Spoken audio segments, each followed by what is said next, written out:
You're sitting across from someone who just quietly withdrew for the third time this week, watching their eyes drift past you while you internally rearrange your entire schedule to leave room for their absence.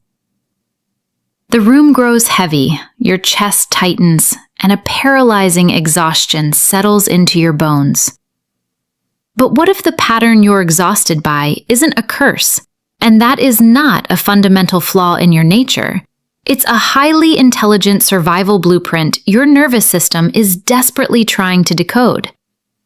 If this channel has helped you understand yourself even a little better, please hit like and subscribe. It genuinely helps more people find this content who need it. Now, let's trace the blueprint. You didn't inherit bad luck in love. You inherited a nervous system calibrated for scarcity. When empathy is forged in an environment of early emotional absence, the brain stops reading steady presence as safety and begins recognizing unpredictability as home. That adaptation kept you alive then, but it's quietly sabotaging your adult connections now. We're mapping exactly why your sensitivity pulls you toward unavailable people and how you permanently rewrite that internal architecture. The first pattern is the architecture of familiarity. Imagine growing up in a house where the heat only works when a storm rolls in. Your body learns to associate comfort with turbulence, so every time the barometric pressure drops, your shoulders finally relax. Here's what most people misunderstand. You aren't subconsciously chasing pain. Your system is simply scanning for the emotional temperature of your childhood. And when you meet someone distant or inconsistent, your brain misinterprets that familiar coldness as home. The psychological term is repetition compulsion, but it's really just your mind searching for proof you survived the first winter.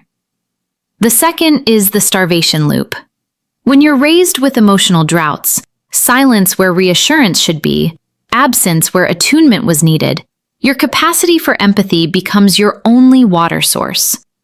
You learn to read microexpressions, absorb unspoken needs, and overperform just to earn a single drop of warmth. But here's the twist. Sensitive people don't attract emotional takers by accident. Your system treats scarcity as a puzzle to solve. Neuroscience confirms that when the prefrontal cortex is chronically deprived of consistent affection, it begins treating emotional labor as a substitute for love. You don't feel destroyed because you give too much. You feel drained because you were never handed back what you poured out. Third is the ambiguity addiction. You've probably been told you keep ignoring red flags until you're completely shattered. And what nobody tells you is, your attraction to emotionally unavailable people isn't a failure of discernment. It's a documented stress response. When a child learns that connection must be earned through hypervigilance, the adult brain starts treating emotional ambiguity as a game to win. Cognitive dissonance floods your system when the relationship feels entirely one-sided, yet your body keeps insisting the payoff is almost here. This is where the real danger begins. Your patience isn't naive. It's a conditioned reflex waiting for closure that was never promised. The fourth is the mirror neuron bargain. Empaths don't just notice feelings, they absorb them. From childhood, you likely served as an emotional barometer for adults who refuse to regulate themselves. Your mirror neurons became a bridge, carrying their unresolved weight because their collapse would have been too destabilizing. Here's a fun fact that genuinely blew my mind. The same neural pathways that allow you to sense danger in a room also allow you to intuitively recognize when someone is using you. The problem isn't your sensitivity. The problem is that you were never taught how to close the door once you sensed the storm. That is not being too much. It's being profoundly unarmored. Fifth is the false safety loop. Unpredictable affection feels dangerous until it stops feeling strange. When love arrives in inconsistent bursts, your nervous system adapts by raising its baseline for stimulation. Steady, healthy partners suddenly feel flat or unfamiliar, while chaotic ones trigger a surge of dopamine and cortisol that mimics passion. Now here's the part that makes this genuinely dangerous to certain people. Energy vampires don't even have to try. They simply offer the intermittent reinforcement your system is starving for. You mistake the anxiety of waiting for them with the thrill of being chosen. It's a biochemical trick, not a romantic destiny, and you can unlearn it. And finally, the sovereign shift. Healing doesn't mean numbing your intuition or building walls so high you become permanently isolated. It means upgrading your internal architecture from scarcity to discernment. Think of your nervous system like a river forced through cracked bedrock during a long famine.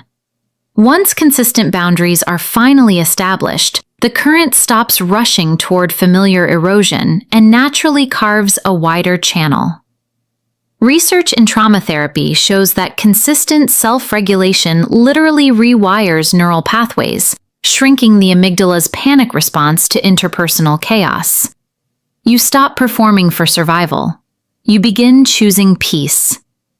And here is the final truth that changes everything. The wrong people never actually found you.